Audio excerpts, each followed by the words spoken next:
നമ്മളേറെ കൊട്ടിഘോഷിക്കുന്ന ഒരു കാര്യമാണ് 57-ലെ ഭൂപരിഷ്കരണം. ശരിക്ക് ഭൂപരിഷ്കരണത്തിൻ്റെ ബില്ലുണ്ടാക്കിയത് PS നടരാജപിള്ള എന്ന് പറയുന്ന മന്ത്രിയാണ്.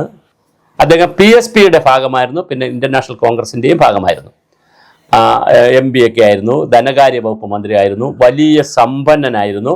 പക്ഷേ അവസാന കാലത്ത് എല്ലാ പാർട്ടിക്കും പിന്നെ സർക്കാരിനും ഒക്കെ കൊടുത്തതിനു ശേഷം വളരെ സാധാരണ ജീവിതം നയിച്ച് അവസാനം ഒരു വാടക വീട്ടിലേക്കൊക്കെ പോയി മരിച്ചുപോയ വളരെ ആദർശധീരനായിട്ടുള്ള PS നടരാജപിള്ള അവർ ആയിരുന്നു. അദ്ദേഹം വളരെ ഇന്ത്യൻ കോൺസ്റ്റിറ്റ്യുവൻസി അസംബ്ലിയിലെ കേരളത്തിൽ നിന്നുള്ള അംഗങ്ങളിൽ ഒരാളായിരുന്നു. വളരെ പ്രഗത്ഭനായ ധനകാര്യമന്ത്രിയൊക്കെ ആയിരുന്നു.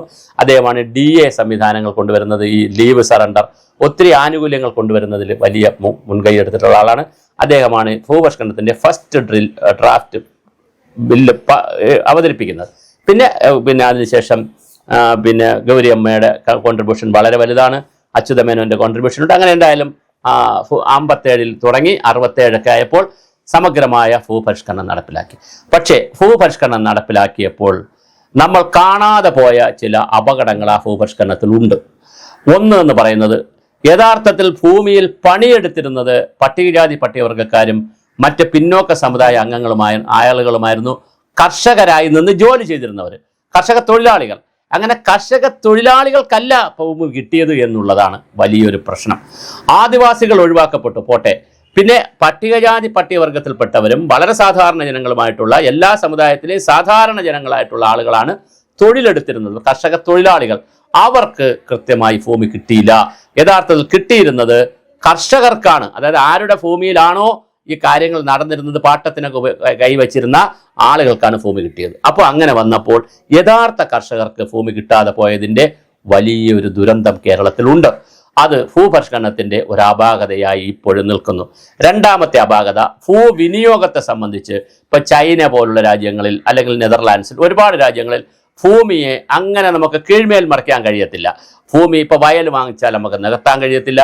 അതുപോലെ കരഭൂമിയാണെങ്കിലും ഫലഭൂയിഷ്ടമായ ഭൂമിയാണെങ്കിലും അവിടെ കൃഷി ചെയ്യണം. ഒരാളിനും തരിശിട്ടേക്കാൻ പറ്റില്ല. തരിശ് ഒരു പർട്ടിക്കുലർ വർഷം തരിശിട്ടിരുന്നാൽ അത് ഗവൺമെൻറ്റിലേക്ക് പോകും. ഗവൺമെൻറ് ഓണർഷിപ്പ്, ആളിൻ്റെ ഓണർഷിപ്പ് നിലനിർത്തിക്കൊണ്ട് തന്നെ അത് ഗവൺമെൻറ് മറ്റുള്ളവർക്ക് പാട്ടത്തിന് കൊടുക്കും, അവിടെ കൃഷി ചെയ്യിക്കും. ഒരു തുണ്ട് കൃഷിഭൂമിയും കൃഷിക്കനുയോജ്യമായ ഭൂമിയും രാജ്യത്ത് വേസ്റ്റ് ഇട്ടേക്കാൻ സമ്മതിക്കയില്ല.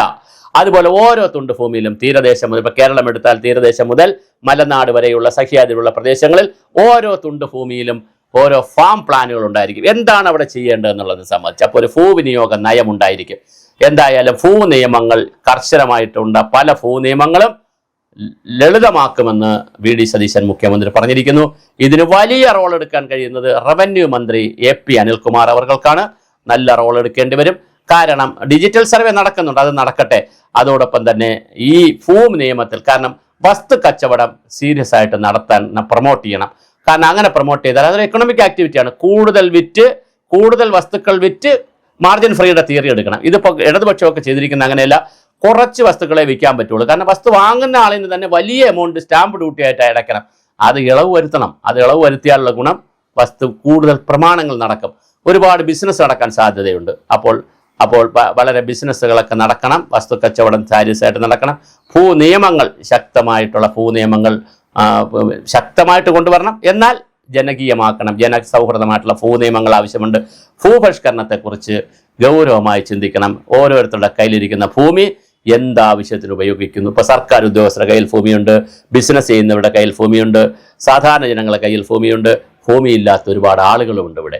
അപ്പോൾ ഞാൻ പറയുന്നത് അതെടുത്ത് അങ്ങോട്ട് കൊടുക്കണമെന്നല്ല, പക്ഷേ ഈ ഭൂമി കൈവശം ഇരിക്കുന്നവരെ സംബന്ധിച്ചിടത്തോളം നഗരങ്ങളിലും ഗ്രാമകേന്ദ്രങ്ങളിലും എന്തുമാത്രം ഭൂമിയാണ് വെറുതെ ഇട്ടിരിക്കുന്നത്. അത് പറ്റത്തില്ല. ഭൂമി വെറുതെ ഇട്ടേക്കാൻ പറ്റത്തില്ല. അത് കൃഷി അനുയോജ്യമായ ഭൂമിയാണെങ്കിൽ ഒരു കാരണവശാലും വെറുതെ ഇട്ടേക്കാൻ പറ്റത്തില്ല എന്നൊരു നിയമം കൊണ്ടുവരേണ്ടതുണ്ട്. അത് പർട്ടിക്കുലർ വർഷം പറ്റിയില്ലെങ്കിൽ സർക്കാരിനോ പഞ്ചായത്തിനോ ആർക്കെങ്കിലും ഒരു കൃത്യമായ ഒരു പാട്ടത്തിനോ ലീസ് വ്യവസ്ഥയിലോ അല്ലെങ്കിൽ സഹകരണ അടിസ്ഥാനത്തിലോ ഒക്കെ കൃഷി ചെയ്യാനുള്ള അവസരം കൊടുക്കണം. ഇതിപ്പോൾ സംഭവിക്കുന്നത് ഒരു ഗൾഫിലൊക്കെ ഇരിക്കുന്ന NRIക്കാരും ഒക്കെ വലിയ വസ്തുക്കൾ വാങ്ങിച്ചിടുക, നല്ലൊരു മതിൽ കെട്ടിയിടുക, അതിനകത്ത് ഒരു കൃഷിയും ചെയ്യാതെ പോകുന്നത്. ഒരു ചെറിയ വീട് വെച്ചിട്ടുള്ള അല്ലെങ്കിൽ വലിയ വീട് വെച്ചിട്ടുണ്ടെങ്കിൽ വീട് കഴിഞ്ഞാൽ ഏക്കർ കണക്കിന് ഭൂമിയാണ് വെറുതെ കിടക്കുന്നത്. അത് കേരളത്തിൽ വലിയ ഒരു സാമൂഹ്യ വിഷയമാണ്, ഒരു സാംസ്കാരിക വിഷയമാണ്, ഒരു സാമ്പത്തിക വിഷയമാണ്. ഗൗരവമായി VD സതീശൻ അവർ അത് അഡ്രസ്സ് ചെയ്യുന്നു എന്ന് കേൾക്കുന്നത് വളരെ നല്ലതാണ്. ഭൂനിയമങ്ങളിൽ സമഗ്രമായ മാറ്റം ആവശ്യമുണ്ട്. ആ ആവശ്യത്തിന് കമ്മിറ്റിയെ വെച്ച് അത് പരിഹരിക്കുമെന്ന് തന്നെ കരുതാം. ഞാൻ പറയില്ല, AP അനിൽകുമാർ അനുഭവ സമ്പത്തുള്ള പരിചയ സമ്പത്തുള്ള MLA ആണ്, മന്ത്രിയാണ്, നേരത്തെ മന്ത്രിയായിരുന്നു. അപ്പോൾ അതുകൊണ്ട് അദ്ദേഹത്തിന് നല്ല അനുഭവ സമ്പത്തുണ്ട്. അദ്ദേഹത്തിൻ്റെയും കൂടി നേതൃത്വത്തിൽ മനോഹരമായ നിയമം നടപ്പിലാക്കൽ, ഭൂ നിയമം ഉണ്ടാക്കിയതുകൊണ്ട് കാര്യമില്ല. ഇവിടെ തണ്ണീർത്തട നിയമങ്ങളുണ്ട്, വെറ്റ്ലാൻഡ് കൺസർവേഷൻ ആക്ട്, ഒരുപാട് കാര്യങ്ങളുണ്ട് ഇവിടെ. പക്ഷെ പലതും ഇംപ്ലിമെന്റ് ചെയ്ത് വരുമ്പോൾ നമ്മുടെ സംവിധാനത്തിലാണ് ഇംപ്ലിമെന്റ് ചെയ്യുന്നത്. ഉദ്യോഗസ്ഥരെ സംബന്ധിച്ചിടത്തോളം അവർ മുഖം തിരിഞ്ഞു നിന്നാൽ ഇതൊന്നും ഇംപ്ലിമെന്റ് ചെയ്യാൻ പറ്റത്തില്ല. അതുകൊണ്ട് തന്നെ ഉദ്യോഗസ്ഥരെ കൂടി വിശ്വാസത്തിലെടുത്ത് വിശ്വാസത്തിലേക്ക് പോവുകയും വേണം. ഉദ്യോഗസ്ഥർ ഒരു പോസിറ്റീവ് ലൈനിൽ ചിന്തിച്ച് നമ്മുടെ നാട്ടിൽ മാറ്റങ്ങൾ കൊണ്ടുവരണം എന്നുള്ളതാണ്. നമ്മൾ ഇന്നലകളിൽ ഇരുന്നത് പോലല്ല ഇന്ന്.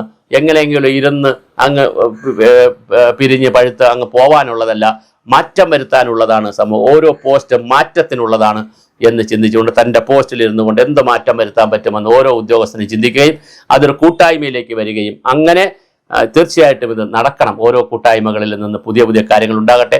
വില്ലേജ് ഓഫീസുകളെ കൂടുതൽ ജനസൗഹൃദമാക്കേണ്ടതുണ്ട് എന്ന് പറഞ്ഞാൽ ഇപ്പോൾ മോശമാണെന്നല്ല അർത്ഥം.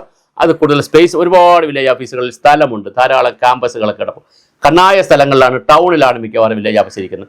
ആ സ്ഥലമൊക്കെ വളരെ കൃത്യമായി എങ്ങനെ പ്രയോജനപ്പെടുത്താം എന്നുള്ളതിനെക്കുറിച്ചും ഒരുപാട് പഴയ കെട്ടിടങ്ങളാണ് ഇവിടെ, അതെല്ലാം പൊളിച്ചു കളഞ്ഞ് മനോഹരമായ കെട്ടിടങ്ങൾ ഉണ്ടാക്കുമ്പോൾ ആ ബാക്കി സ്പേസ് എങ്ങനെ മറ്റാവശ്യങ്ങൾക്ക് കൂടി പ്രയോജനപ്പെടുത്താം എന്നുള്ള റവന്യൂ വകുപ്പിൻ്റെ ആയതുകൊണ്ട്, കണ്ണായ സ്ഥലമായതുകൊണ്ട് അവർക്ക് തന്നെ നിലനിർത്തിക്കൊണ്ട് വില്ലേജ് ഓഫീസിന് വരുമാനമൊക്കെ ഉണ്ടാകുന്ന രീതിയിൽ, അല്ലെങ്കിൽ സർക്കാരിന് വരുമാനം ഉണ്ടാകുന്ന രീതിയിൽ വില്ലേജ് ഓഫീസുകളും അതിൻ്റെ കോമ്പൗണ്ടുകളുമൊക്കെ എങ്ങനെ മാറ്റാം എന്നുള്ളതിനെയും കുറിച്ച് കൂടി ഗൗരവമായി ആലോചിക്കുക.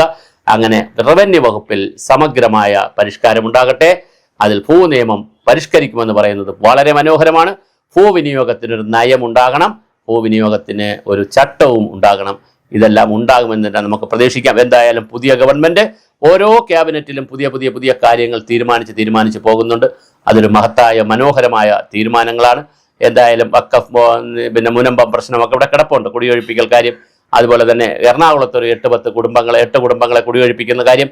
അതുപോലെ തന്നെ ഈ പുറമ്പോക്ക് കിടക്കുന്ന ആളുകൾ, റെയിൽവേ ട്രാക്കിൻ്റെയും അതുപോലെ തന്നെ സിറ്റികളിലൊക്കെ ചേരികളിൽ താമസിക്കുന്നവർ, ഇതിനെല്ലാം നമുക്ക് പുനരധിവസിപ്പിക്കേണ്ടതുണ്ട്. അങ്ങനെയൊക്കെ പുനരധിവസിപ്പിക്കണമെങ്കിൽ കറക്റ്റായിട്ടുള്ള ഭൂ നിയമം ആവശ്യമുണ്ട്, ലളിതമായ ഭൂ നിയമങ്ങൾ ആവശ്യമുണ്ട്, ചട്ടങ്ങളും ആവശ്യമുണ്ട്. അതുപോലെ തന്നെ വസ്തു കച്ചവടമൊക്കെ നടക്കുന്നതിനും വസ്തു കൈമാറ്റം നടക്കുന്നതിനുമൊക്കെ വളരെ ലളിതമായ നിയമങ്ങൾ ആവശ്യമുണ്ട്. മനുഷ്യർക്ക് അവരുടെ സ്വത്ത് കൈകാര്യം ചെയ്യുന്നതിനും കൈമാറ്റം ചെയ്യുന്നതിനുമൊക്കെ മനോഹരമായ നിയമങ്ങൾ ഉണ്ടാകട്ടെ. അതുപോലെ തന്നെ ഓരോ തുണ്ട് ഭൂമിയിലും എന്താണ് ഭൂവിനിയോഗം ചെയ്യേണ്ടതെന്നുള്ളതിനെ സംബന്ധിച്ച് ശാസ്ത്രീയമായ പഠനങ്ങളും ഗവേഷണങ്ങളും പിന്നെ നിഗമനങ്ങളും ചട്ടങ്ങളും പിന്നെ ലാൻഡ് യൂസ് കോഡും ഒക്കെ ഉണ്ടാക്കി ജനങ്ങളെ ആകെ ഉടനെ എല്ലാം കൂടി അടിച്ചേൽപ്പിക്കുകയല്ല, സകലത് നിയമത്തിൻ്റെ ഭാഗത്തിലൂടെയല്ല, ജനങ്ങളെ ബോധവൽക്കരിക്കണം. പ്രളയമുണ്ടായ, വെള്ളപ്പൊക്കമുണ്ടായ, ഉരുൾപൊട്ടലുണ്ടായ, വരൾച്ച തുടർച്ചയായി വരുന്ന ഈ നാട്ടിൽ ഭൂവിനിയോഗത്തെ സംബന്ധിച്ച് കൃത്യമായ ഒരു മാറ്റം കൊണ്ടുവരാൻ കൂടി റവന്യൂ മന്ത്രിക്കും മുഖ്യമന്ത്രിക്കും കഴിയട്ടെ. വളരെ മനോഹരമായ തീരുമാനങ്ങൾ ഉണ്ടാകുന്നു. ഭൂ നിയമങ്ങൾ സമഗ്രമായി പരിഷ്കരിക്കുമെന്ന് കേൾക്കുന്നത് മനോഹരമാണ്.